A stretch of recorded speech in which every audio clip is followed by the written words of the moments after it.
शिवाय। श्रावण मास महात्म्य 16वां अध्याय। शीतला सप्तमी व्रत। भगवान शिव बोले, हे सनत कुमार, अब मैं तुम्हें शीतला सप्तमी व्रत के बारे में बताता हूँ, जो शीघ्र फलदायी है।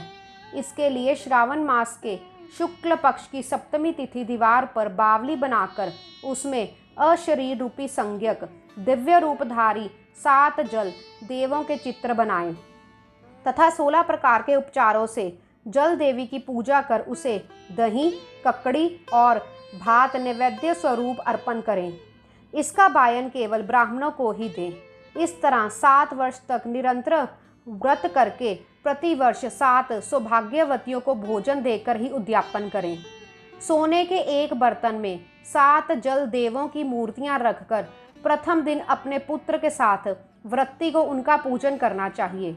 द्वितीय दिवस प्रातःकाल गृह होम के साथ साथ चरु होम भी करें। पूर्व समय में जिन्होंने ये व्रत किया था और उन्हें जो फल मिला था, उनके बारे में मैं तुम्हें बतलाता हूँ। वह कथा इस प्रकार है। सौराष्ट्र प्रदेश में शोभन नगरी में एक अति धार्मिक विचारों वाला धनवान रहता था। उसने वहाँ निर्जल तथा बियावन वन में एक बहुत विशाल पानी की बावली खुदवाई। बावली के लिए उसने काफ़ी धन राशि व्यय की। राहगीर तथा पशु पक्षी उसके जल से अपनी प्यास बुझाते थे। वह बावली बहुत मजबूत और टिकाऊ थी। वहाँ पर विश्राम करने के लिए उस धनी ने एक अत्यंत रमणीय बगीचा भी बनवाया, जहाँ पर राहगीर ठहरते थे। परंतु जब उस बावली का पानी सूख गया तो वह धनी अति दुखी हो गया और भगवान से बोला, हे प्रभु, मेरी मेहनत तथा धन व्यर्थ हो गया है।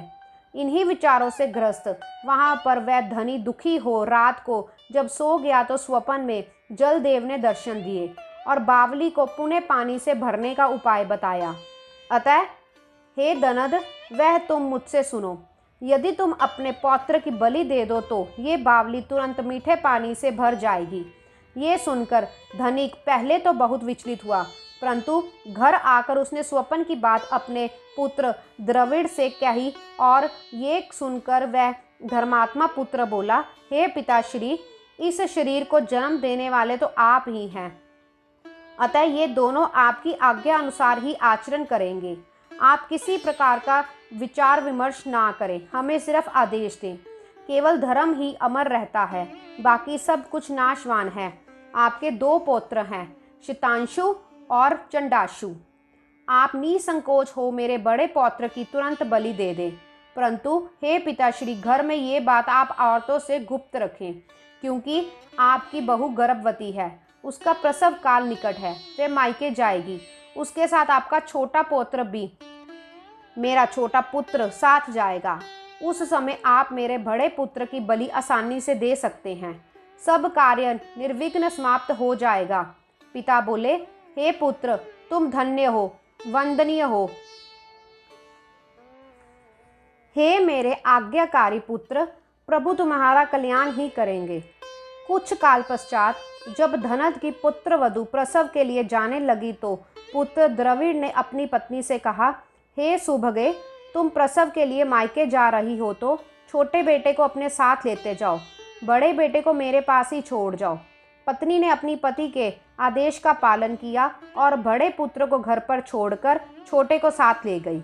सुशीला के जाने के बाद पिता व पुत्र द्रविड़ ने शितांशु को सप्तमी के दिन नहला धुलाकर सुंदर वस्त्रों से सुसज्जित कर उसे बलि के लिए सूखी बावली के किनारे ले जाकर खड़ा कर दिया। उस दिन पूर्व छाड़ा का दिन और वरुण नक्षत्र भी था। उन्होंने ये बोलकर, जलदेव, इस बालक की बलि से प्रसन्न हो, बालक की बलि दे दी। बलि देते ही जलदेव ने प्रसन्न हो उस बावली को अमृत तुल्य पानी से भर दिया। दुखी और प्रसन्न मन से दोनों पिता पुत्र अपने घर वापिस आ गए। उधर सुशीला ने अपने पीहर में अपने तीसरे पुत्र को जन्म दिया। वह कुछ काल पश्चात जब बड़ा हुआ और 3 मास का हो गया तो उसके साथ और अपने छोटे पुत्र और संबंधियों के साथ वह अपने ससुराल लौट गई। मार्ग में जब वह बावली के पास पहुंची तो वह उस सूखी बावली को, जिसे उसके ससुर धनद ने बनवाया था, को अमृत तुल्य मीठे जल से भरा देखकर अपने ससुर और पति पर प्रसन्न हुई और मन में सोचा कि उनके उद्योग में बढ़ोतरी होने पर ही ये सब संभव हुआ है। ये सोच उसने अपने दोनों पुत्रों और संबंधियों सहित उसमें स्नान किया और मीठा जल पिया। तब कुछ काल वहाँ विश्राम कर वह आगे चल पड़ी। उस दिन भी श्रावण मास के शुक्ल पक्ष की सप्तमी तिथि थी। उधर जलदेव वरुण जो दृश्य देख रहे थे वह सुशीला और उसके कृत्य से हर्षित हो रहे थे। उन्होंने सोचा कि अब इसको इसका पुत्र लौटा देना चाहिए, क्योंकि सुशीला ने यहाँ शीतला माता का सप्तमी का व्रत संपन्न किया है। उसने व्रत के लिए स्नान कर दही तथा चावल तथा ककड़ी का नैवेद्य बनाकर ब्राह्मणों को दान में भी दिया। अपने परिवार व संबंधियों के साथ उसने स्वयं ही दही चावल ककड़ी भोजन के रूप में ग्रहण किया। उस बावली से सुशीला का घर लगभग 4 कोस था। तब जलदेव ने उस मृतक पुत्र को जल से बाहर लाकर विदा कर दिया। तब वह लड़का जीवित होकर अपनी माता की पालकी के पीछे माँ माँ कहकर दौड़ पड़ा।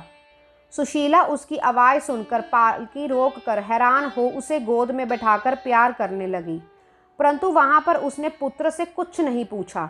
वह सोचने लगी, इतने कीमती वस्त्र पहन रखे हैं, अगर इसे डाकू पकड़ कर ले जाते हैं तो वे इसे जीवित नहीं छोड़ते। यदि इसे चोर पकड़कर ले जाते तो वह भी जीवित नहीं छोड़ते। इसकी जुदाई में इसके पिता और बाबा को तो बहुत बुरा हाल हो गया होगा। इस प्रकार सोच विचार करते वह चलती हुई अपने घर पहुंच गई। सुशीला को घर पर देखकर उसके पति और ससुर को भी चिंता हुई कि अब वह सुशीला को क्या उत्तर देंगे, परंतु जब उन दोनों ने सुशीला को अपने तीनों पुत्रों सहित गृह में प्रवेश करते हुए देखा तो उनको बहुत आश्चर्य हुआ। और उसके पति द्रविड़ ने अपनी भार्या सुशीला से कहा, हे सुभगे, हे पतिव्रते, हे पुण्यव्रत, हे भामिनी, तूने पिछले जन्म में कौन सा पुण्य कर्म किया था जो ये बड़ा पुत्र शीतांशु जीवित तुम्हारे साथ है। इसका निधन हुए तो 2 महीने बीत चुके हैं। जब तू यहाँ से गई थी तो मात्र 1 पुत्र तेरे पास था। अब तू इस मृतक पुत्र शीतांशु को जीवित कर लाई है। तूने तो सुभ्रवंश का उद्धार किया है। पति, ससुर और सास सबने उसे प्यार और प्रशंसा की नज़र से देखा और बोले, हे शुभा, अब हम तेरी बारंबार स्तुति करते हैं। तब सुशीला ने कहा, स्वामी, हे पिताजी, ये सब पुण्य प्रताप शीतला सप्तमी का व्रत का फल है, जो ये मृत पुत्र शीतांशु जीवित हो उठा है। ये सब उस सुमार्ग का फल है जिसके अनुसार मैंने शीतला सप्तमी व्रत किया। मैंने दही चावल और ककड़ी का सेवन व्रत में किया। उससे संसार में सारी मनोकामनाएं पूरी हो जाती हैं। शिव बोले, हे वत्स, हे शीतला सप्तमी का व्रत करके उसके बाद दही चावल और ककड़ी का सेवन करने से प्राणी मात्र की समस्त अभिलाषाएं पूरी हो जाती हैं, समस्त पाप नष्ट हो जाते हैं तथा मरणोपरांत प्राणी शिवलोक मोक्ष भी पाता है।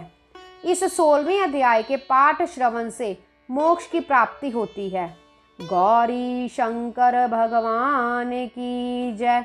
ओम नमः शिवाय।